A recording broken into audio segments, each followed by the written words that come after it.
Good morning, नमस्कार दोस्तों।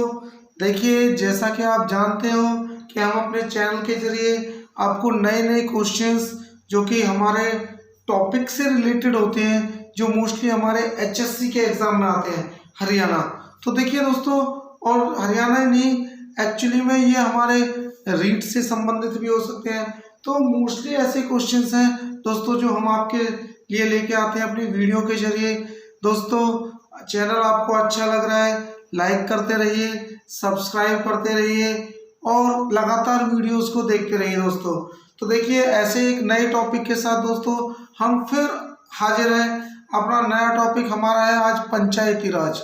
देखिए दोस्तों, ग्रामीण क्षेत्रों के अंदर पंचायती राज व्यवस्था होती है, जिसके अंदर हम प्रधान, सरपंच, मेंबर्स ये चुनते हैं। बट बात यहाँ ये आती है कि इस व्यवस्था को शुरू किसने किया और कहाँ से ये शुरू हुई। तो दोस्तों देखिए, अपने क्वेश्चंस के जरिए हम आपको बताना चाहेंगे। देखिए, पंचायती राज जो व्यवस्था है वो उसकी शुरुआत, उसके जनक जो माने जाते हैं वो संविधान के मीन्स कह सकते हैं कि लॉर्ड रिपन के द्वारा स्टार्ट की गई थी। देखिए दोस्तों, लॉर्ड रिपन, जो कि लॉर्ड रिपन उस समय भारत के मीन्स वायसराय थे। लॉर्ड रिपन, उन्होंने इसको स्टार्ट किया था। उसके बाद आता है दोस्तों कि सर्वप्रथम जो पंचायती राज व्यवस्था है वो 1959 में स्टार्ट हुई थी नागौर जिला राजस्थान से। नागौर जिला राजस्थान से स्टार्ट हुई थी दोस्तों, जो भारत में स्वतंत्रता के बाद शुरू की गई थी। वैसे पंचायती राज व्यवस्था जो उसके पिता माने जाते हैं, जनक माने जाते हैं इंडिया के अंदर, वो आपके लॉर्ड रिपन है दोस्तों। तो देखिए, संविधान के किस भाग में इसका वर्णन है। देखिए, संविधान के दोस्तों इसके भाग 9 और अनुच्छेद 243 में इसका वर्णन किया गया है दोस्तों, जो कि बहुत ही महत्वपूर्ण क्वेश्चन है दोस्तों। अभी हम संविधान के बारे में भी पढ़ेंगे अपनी नेक्स्ट वीडियो के अंदर। तो देखिए दोस्तों, इसके अंदर जो पंचायती राज व्यवस्था है वो उसका वर्णन राज्य के जो नीति निर्देशक सिद्धांत होते हैं जिन पर डिपेंड करती है हमारी सरकार चलना, उन सिद्धांतों के अंतर्गत इस व्यवस्था का मीन्स वर्णन किया गया है। उसके बाद आता है कि जो पंचायत राज व्यवस्था में किन संशोधन के द्वारा संवैधानिक दर्जा दिया गया। देखिए दोस्तों, 73वां संवैधानिक संशोधन किया गया था, जो कि 1992 में हुआ था, 1992 में किया गया था। उससे पहले जो पंचायतें होती थी वो मीन्स डायरेक्टली रूप से चुन लिए जाते थे उसके प्रधान, और कोई चुनाव नहीं होते थे, और न ही स्त्रियों के लिए कोई रिजर्वेशन थी उसके अंदर। परंतु 1992 में जब 73वां संशोधन किया गया दोस्तों, तो मीन्स पंचायती राज व्यवस्था के अंदर इलेक्शन स्टार्ट किए गए, जो कि रेगुलर इलेक्शन स्टार्ट किए गए, जो कि हर 5 साल में जो रेगुलर इलेक्शन है वो हमारे देश के अंदर मीन्स इस व्यवस्था में किए गए, और जो लेडीज हैं उनके लिए सीट रिजर्व की गई। तो ये किसके अंतर्गत हुआ दोस्तों? 73वें संविधान संशोधन के अंतर्गत आता है। देखिए, 73वां जो संशोधन है वो किस अनुसूची से जोड़ा गया है, यानी संविधान की कौन सी अनुसूची है जिससे वो जोड़ा गया है दोस्तों? वो है 11वीं अनुसूची। कौन सी है? 11वीं अनुसूची है दोस्तों।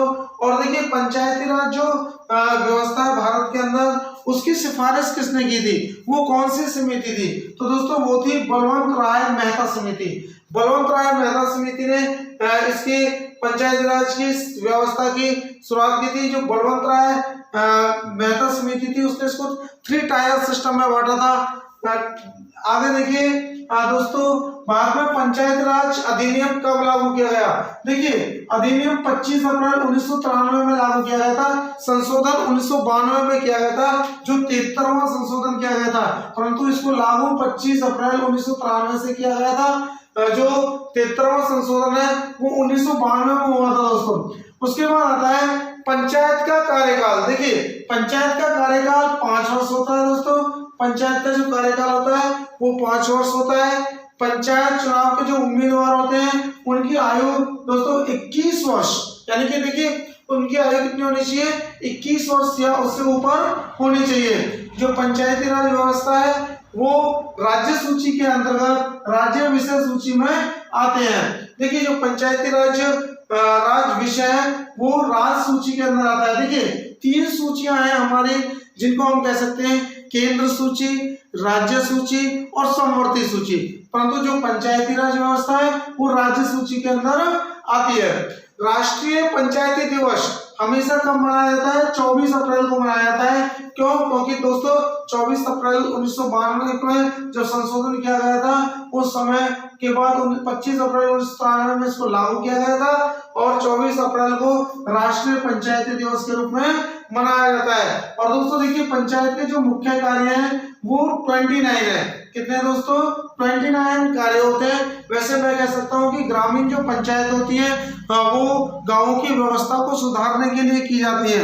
उनमें जो पंचायतों में मेंबर, सरपंच का जो और प्रधान का जो चुनाव किया जाता है, वहां की जनता के द्वारा, वो इस बेस पर किया जाता है कि गांवों के अंदर सुधार होगा। जो 29 जो वर्ग जो कार्य मैं बता रहा हूँ उनके अंदर वो इम्प्लीमेंट करेंगे, उन्हें सुधारेंगे। तो दोस्तों आपको हमारी वीडियो लगातार बहुत अच्छी लग रही होगी। हमारे चैनल को लगातार दोस्तों आप सब्सक्राइब करें और ऐसे ही कुछ अन्य जो क्वेश्चंस हैं पंचायती राज व्यवस्था से संबंधित, संविधान से संबंधित, वो आपको हमारे जीके टॉपिक के जरिए लगातार मिलते रहेंगे। दोस्तों आज के लिए वीडियो में इतना ही। धन्यवाद।